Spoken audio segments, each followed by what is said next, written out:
اردو کہانی اندیکھی محبت۔ یہ سچی کہانی میرے ایک عزیز دوست کی ہے، اسی کی زبانی آپ کو سناتا ہوں۔ میرا نام رضوان ہے۔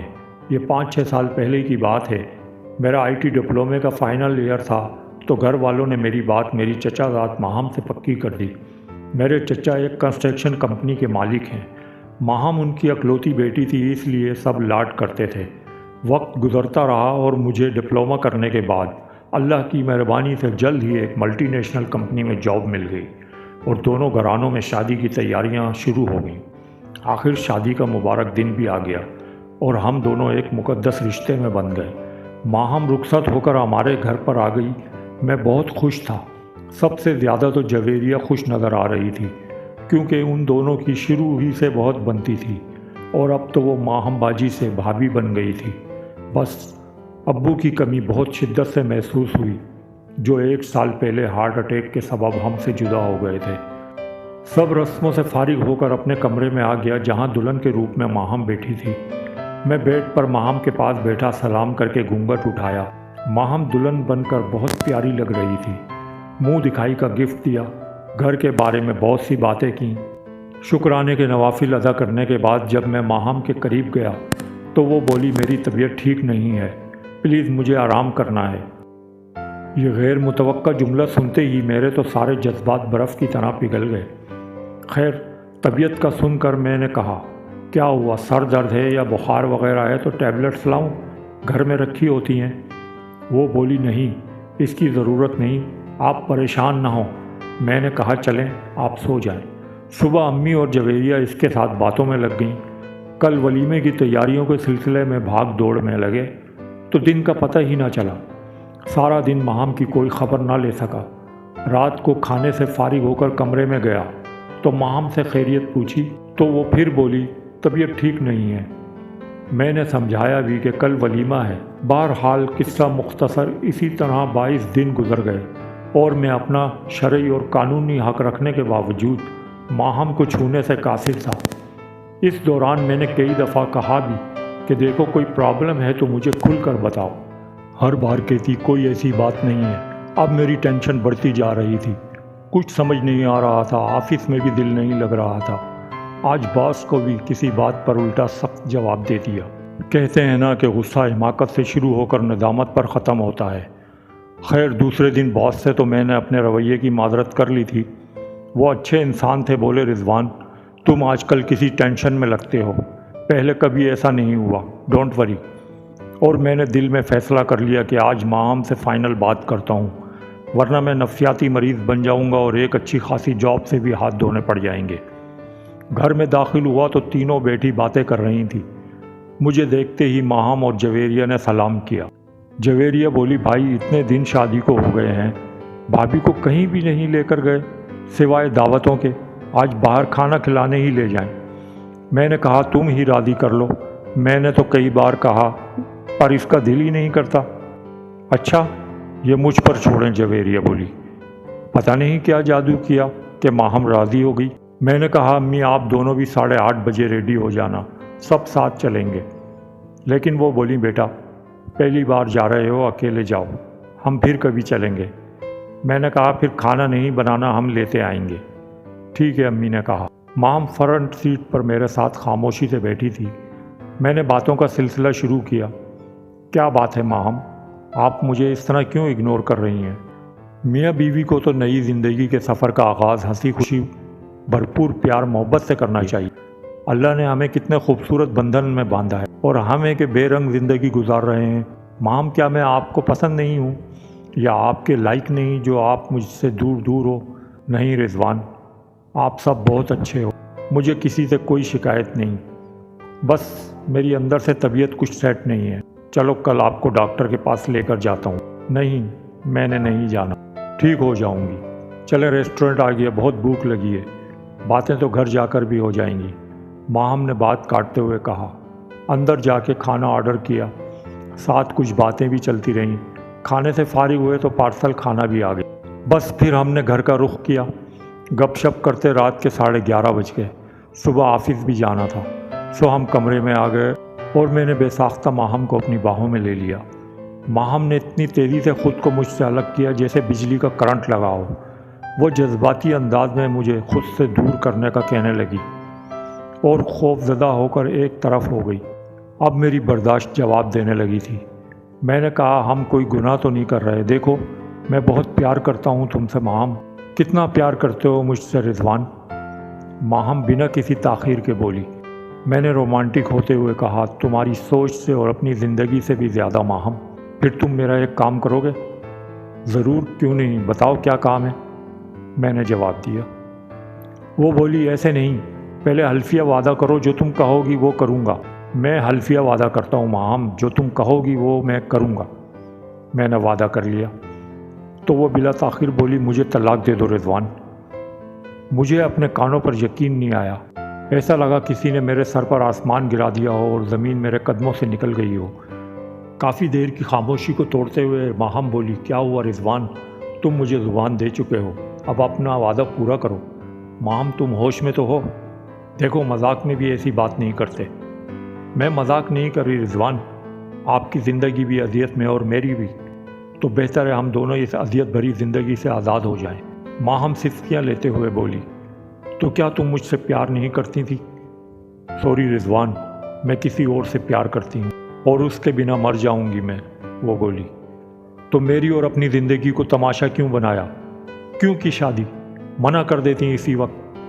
میں بھی جذباتی انداز میں بولا میں نے امی کو بہت منع کیا تھا، پر انہوں نے ابو کی سخت طبیعت کا حوالے سے ڈرایا اور زبردستی شادی کروا دی۔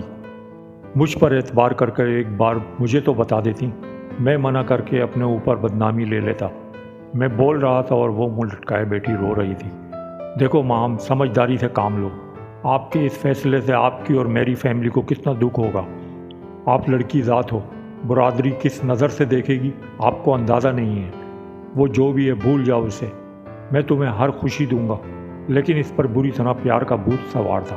میں نے کہا ٹھیک ہے، کل چھوڑ دوں گا تمہیں گھر۔ وہ رات مجھ پر قیامت کی طرح گزری، لیکن مجھے اللہ نے صبر دیا اور فیصلہ کرنے کا حوصلہ بھی۔ صبح میں نے امی کو رات والی ساری بات بتا دی۔ امی نے کہا میں سمجھاتی ہوں، بچی ہے، کسی غلط لڑکے کی باتوں میں آ کر گھر خراب کر لے گی۔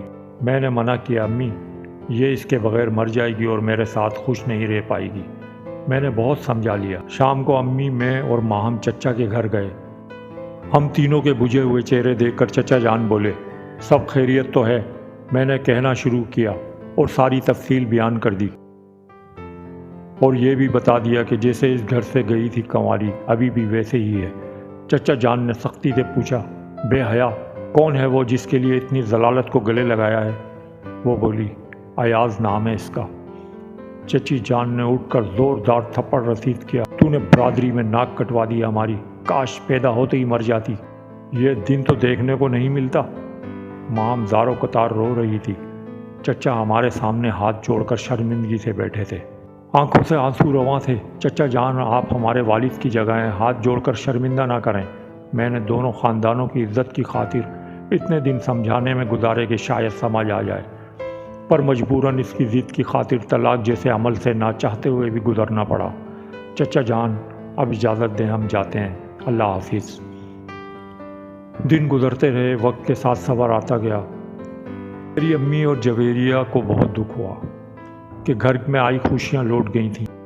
شام کو میں آفس سے تھکا ماندہ گھر آتا تو امی میری دلجوئی کے لیے چائے کے ساتھ مختلف چیزیں بناتی اور مجھے حوصلہ دیتی کہ بیٹا، اللہ کے ہر کام میں کوئی نہ کوئی حکمت ہوتی ہے، ہو سکتا ہے آگے چل کر بے وفائی کرتی تو بہت دکھ ہوتا، دیکھنا اللہ تیرے لیے بہت بہتر کرے گا انشاءاللہ۔ اور میں دل رکھنے کے لیے مسکرا دیتا۔ مجھے تو شادی کا تلخ تجربہ ہوا تھا، اب میرا بھروسہ ٹوٹ گیا تھا۔ میں نے ماں سے کہہ دیا میں فی الحال شادی کا ارادہ نہیں رکھتا۔ اپنے کام پر بھرپور توجہ دی اور عہدہ بھی بڑھ گیا تھا۔ کچھ عرصہ پہلے ہماری کمپنی کا ایک مقامی ہوٹل میں سیمینار تھا، وہاں کچھ غیر ملکی اور کمپنی کے تمام ذمہ دار لوگ آئے ہوئے تھے، میں بھی مینجمنٹ کا حصہ تھا۔ تقریب شروع ہونے سے پہلے ایک خوبصورت لڑکی میرے پاس آئی اور بولی ویل ڈن، بہت اچھا مینیج کیا ہے، تھینک یو۔ میں نے مسکرا کر جواب دیا اور پروگرام اسٹارٹ کے قریب تھا، اس لیے میں کام میں مصروف ہو گیا۔ ماشاءاللہ بہت اچھا سیمینار رہا۔ جب سب رخصت ہونے لگے تو وہ لڑکی پھر آئی اور بولی میں آپ کی ٹیم کو کام کرتے ہوئے دیکھ رہی تھی، بہت عمدگی سے ہر چیز پلان کی آپ لوگوں نے۔ میں نے کہا تھینک یو، بس ذمہ داری تو ایمانداری سے ہی نبھانی چاہیے نا۔ وہ بولی جی بالکل۔ Your good name please. میں نے اپنا نام بتایا۔ اس نے مجھ سے وزٹنگ کارڈ مانگا تو میں نے دے دیا۔ کیا میں آپ کے بارے میں کچھ جان سکتا ہوں؟ میں نے کہا۔ وہ بولی مجھے سہرش کہتے ہیں۔ بہت اچھا نام ہے، میں نے کہا۔ اس سے پہلے میں مزید کچھ بات کرتا، باس نے مجھے آواز دے کر بلا لیا۔ میں نے اس سے معذرت کی اور باس کی طرف چلا گیا، لیکن میرا دل و دماغ سہرش کی پرکشش شخصیت کے گرد گھوم رہا تھا کہ کون تھی، کس نے انوائٹ کیا تھا۔ بہت سے سوال ادھورے رہ گئے تھے باس کے چکر میں۔ پتہ نہیں اب ملے گی یا نہیں۔ خیر، خیال کو جھٹک کر گھر کی طرف روانہ ہو گیا۔ گھر پہنچا، فریش ہو کر امی کے پاس بیٹھا تو جویریہ بولی بھائی آج دوپہر کو پھوپھی جان اور سعدیہ آئی تھی۔ اچھا، سب خیریت سے ہے نا؟ میں نے کہا۔ امی بولی ہاں، وہ کچھ دن پہلے اتفاقاً شاکر کے گھر گئی تھی تو بتا رہی تھی کہ اسی وقت اس نے ماہام جس لڑکے سے پیار کرتی تھی اسے بلایا ہوا تھا۔ عجیب سا تھا۔ شاکر نے پوچھا کہ ہاں بیٹے، آپ شادی کرنا چاہتے ہو ماہام سے؟ بولا جی سر۔ ٹھیک ہے، میں ابھی قاضی کو بلا کر نکاح کرواتا ہوں۔ جو کپڑے یہ پہنی ہوئی ہے اسی میں لے کر چلے جانا اور کبھی اس دروازے پر نہ آنا۔ یہ مر گئی ہمارے لیے۔ لڑکا گھبرا گیا۔ ایسے میں کہاں لے کر جاؤں گا؟ میں تو خود گیراج میں سوتا ہوں۔ ماں حیرانگی سے بولی گیراج میں؟ لیکن ایاز تم تو نیوی میں آفیسر تھے۔ وہ بولا ماہم، آپ نے کہا تھا کہ میرے والد بڑے بزنس مین ہیں اور میں ان کی اکلوتی لڑکی ہوں، تو میں بھی بڑا آدمی بننے کے خواب دیکھنے لگا تھا۔ اس وقت میں بتاتا کہ میں ایک معمولی میکینک ہوں تو کیا آپ مجھے چھوڑ نہ دیتی؟ ماہم رونے لگی۔ ذاکر نے پوچھا تمہاری ملاقات کہاں ہوئی تھی؟ وہ بولا فیس بک پر۔ شاکر نے کہا تم میکینک ہو یا نیوی آفیسر ہمیں کوئی فرق نہیں پڑتا، تم دونوں محبت کرتے ہو، زندگی تم نے گزارنی ہے۔ اپنے بیٹے ذاکر سے بولے مسجد سے قاضی صاحب کو لاؤ۔ ایاز بولا نہیں سر رکیں، میں یہ شادی نہیں کر سکتا۔ میں تو سمجھا تھا ماہم اپنے ساتھ گھر، گاڑی، جہیز، بینک بیلنس وغیرہ لائے گی، میری زندگی سنور جائے گی۔ میں گاؤں سے کچھ خواب لے کر آیا تھا۔ شاکر نے کہا لالچی انسان، تو نے دولت سے محبت کی تھی، انسان سے نہیں۔ ماہم اسی قابل ہے۔ ماہم نے کہا ایاز تم لالچی، دھوکے باز، جھوٹے انسان ہو، میری زندگی برباد کر دی۔ ایک پیار کرنے والے کو ٹکرا دیا میں نے تمہاری وجہ سے، دفع ہو جاؤ یہاں سے۔ ذاکر بولا اس کو پولیس کے حوالے کرتا ہوں میں۔ شاکر نے کہا اصل قصور ہماری بیٹی کا ہے، اس کی سزا اسے ملے گی۔ جاؤ لڑکے نکل جاؤ یہاں سے۔ وہ جان بچا کر بھاگا۔ شاکر تو غصے سے پاگل ہوا تھا۔ بولا ماہم تم لڑکی نہ ہوتی تو گھر سے باہر نکال دیتا، پر بات عزت کی ہے۔ اب تمہاری سزا یہ ہے کہ تم ہمارے لیے مر چکی ہو، کوئی اس سے رابطہ نہیں رکھے گا، بس کھانے کے وقت کھانا دو اور اس کو کمرے میں پڑا رہنے دو۔ بیوی سے بولا اگر تم نے لاڈ کیے تو میں تمہیں بھی چھوڑ دوں گا، سمجھی؟ ماہم تو رو رو کر بے ہوش ہو گئی۔ گھر میں ایک قیامت برپا تھی۔ تمہاری پھوپھی بول رہی تھی، میں تو گھبراہٹ کی وجہ سے جلدی نکل آئی۔ مجھے بہت افسوس ہوا اور غصہ بھی آیا۔ نہ جان نہ پہچان اور اپنی زندگی داؤ پر لگا دی بیوقوف نے۔ اور سوچنے لگا کہ آج کل کے لوگ سوشل میڈیا کا ناجائز فائدہ اٹھا رہے ہیں، خاص طور پر لڑکیوں کو بہت احتیاط کی ضرورت ہے۔ خیر، دن بھر کا تھکا ہوا تھا، سونے چلا گیا۔ دوسرے دن آفس میں تھا تو نئے نمبر سے کال آئی۔ میں نے ہیلو کیا تو دوسری طرف سے نسوانی آواز تھی۔ گڈ مارننگ رضوان۔ میں نے کہا گڈ مارننگ، آپ کون؟ بولی ارے میں سہرش، جو کل سیمینار میں نے بات کاٹتے ہوئے۔ جی جی پہچان لیا۔ کیسی ہیں آپ؟ شکر ہے مالک کا، کل بات ہی نہیں ہو پائی، سوچا کال کر لوں۔ میں خوش ہوتے ہوئے بولا میرا بھی کل دل کر رہا تھا آپ سے بات کروں، پر باس نے بلا لیا۔ اچھا جی۔ وہ بولی تو اب کر لیں۔ میں نے کہا سوری، ابھی تو ارجنٹ کام کرنا ہے، اگر رات میں ٹائم ملے تو کر لیجئے گا، سکون سے بات ہو جائے گی۔ وہ بولی گڈ، ٹھیک ہے رضوان صاحب۔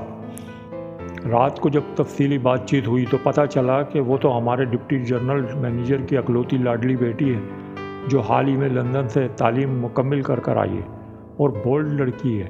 پہلی ملاقات میں میری شرافت، ایمانداری اور محنت کو دیکھتے ہوئے مجھے پسند کرنے لگی ہے۔ میں نے سمجھانے کی بہت کوشش کی کہ دیکھو ہمارے اور آپ کے اسٹینڈرڈ میں زمین آسمان کا فرق ہے، اور آپ کے پاپا کو پتہ چلا تو میری جاب بھی جا سکتی ہے۔ دیکھو میری شادی ہو گئی تھی پر وہ ناکام ہو گئی۔ آپ کو ایک سے ایک لڑکا مل جائے گا۔ پر وہ بولی کہ جو خوبیاں آپ میں ہیں وہ ہم پاکستانیوں میں بہت مشکل ہی ملتی ہیں۔ میں آپ کو کھونا نہیں چاہتی بس۔ میں سوچ رہا تھا کہ پہلے ہی جاننے والوں سے چوٹ کھا بیٹھا ہوں۔ یہ تو آزاد ملک میں زندگی گزار کر آئی ہے۔ وقت کا پہیہ گھومتا رہا۔ وہ روز بات نہ کر لے تو چین نہیں آتا تھا اسے۔ ادھر چچا کا گھر تھا تو کسی نہ کسی یا کبھی کبھار امی اور جویریہ بھی چلی جاتی تھیں تو ماہم کی خبر ملتی رہتی تھی کہ کھانا پینا تقریباً چھوڑ دیا ہے۔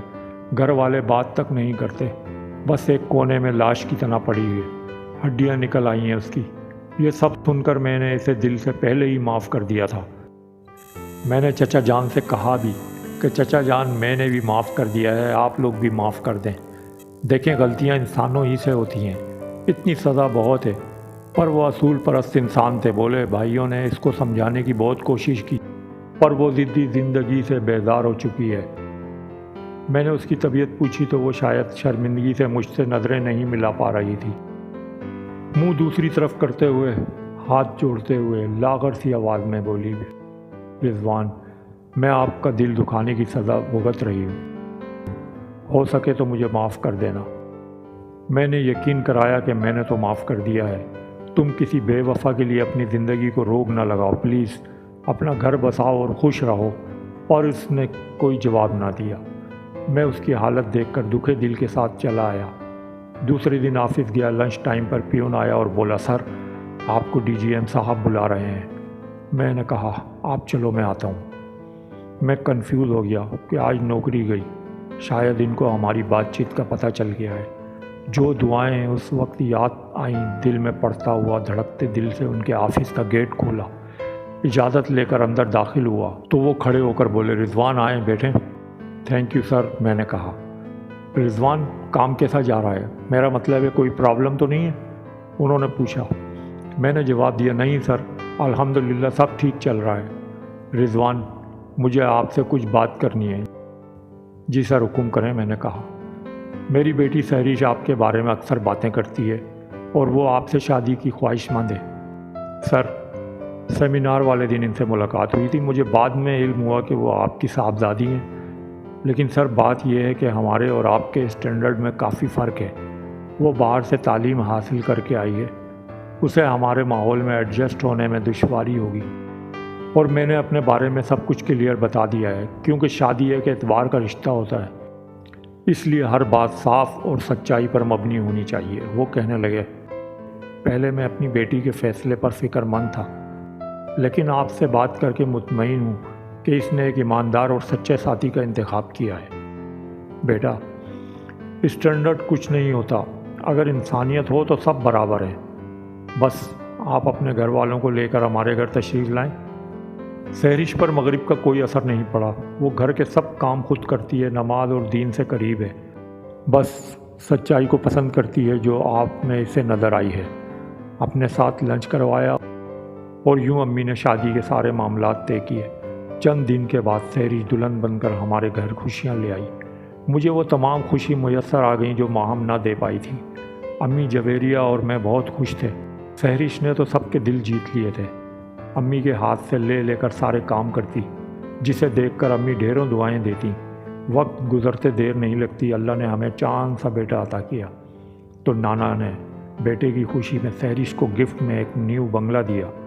اسی دن ذاکر کی کال آئی کہ رضوان بھائی ماہم کی ڈیتھ ہو گئی ہے، اور میں اپنی خوشیاں بھول گیا۔ شاید دل کے کسی گوشے میں اس کی محبت باقی ہے۔ قبرستان میں جب اسے منو مٹی تلے دفنا رہے تھے تو میرے ذہن میں ماضی گھوم رہا تھا۔ یہ کہانی سننے والے تمام نوجوان لڑکے لڑکیوں سے ہاتھ جوڑ کر گزارش کرتا ہوں، پلیز سوشل میڈیا پر آنکھیں بند کر کے کسی پر اعتبار نہ کرنا۔ جیون ساتھی کا انتخاب کرنا بری بات نہیں، لیکن پوری انکوائری اور بڑوں کی رضامندی ضروری ہے۔ اللہ نہ کرے کسی بہن بیٹی کا ماہم جیسا انجام ہو۔